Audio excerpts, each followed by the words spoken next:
মজার একটা বিষয় হলো, বড় বড় ডিসিএসপির কাছে যাবেন, সচিবালয়ে যাবেন, গিয়ে দেখবেন, বাস্তব অভিজ্ঞতা থেকে বলি, টেবিলের মধ্যে কাদিয়ানির বই, টেবিলের মধ্যে হিজবুত তাওহীদের বই।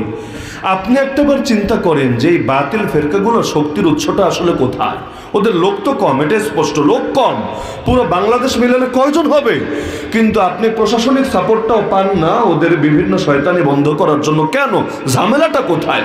আপনি সেই পঞ্চগড়ে গিয়ে দেখেন, কাদিয়ানের বিশাল এলাকায় বানিয়ে ফেলেছে আহমদনগর। সেই পঞ্চগড়েও যারা এমপি হয়, যারা সংসদ সদস্য হয়, ওদেরকে যদি কোনো কাদিয়ানি একটা ভোটও না দেয়, তাও লস নাই, লস নাই, তার এমপি হওয়া আটকে থাকবে না। কারণ এই বিশাল গ্রাম হওয়ার পর ওর সংখ্যায় মোট নাগরিকের তুলনায় এটা কোনো ক্যাটাগরির মধ্যেই পড়ে না। তারপরও কেন বারবার এদেরকে খুশি রাখতে চায় এবং এদেরকে নিয়েই তারা চলতে চায়? কাহিনীটা কোথায়? এক একজনের শক্তির উৎস এমন জায়গায় চিন্তা করতে পারবেন না। আমরা বিশাল মহাসমাবেশ করি, মনে করেন 5 নভেম্বর বিশাল মহাসমাবেশ হলো নির্দিষ্ট একটা দলের বিরুদ্ধে, সবাই জানেন, কিন্তু তারা কিন্তু আজও পর্যন্ত মহাসমাবেশ করে নাই। কিন্তু তলে তলে এমন 2-4টা পিন মেরে রেখেছে, আমরা লাখ লোক মিলে টেনেও সেই পিনটারে ছুটাতে পারছি না। আজ তো মামলাও দিয়ে দিয়েছে।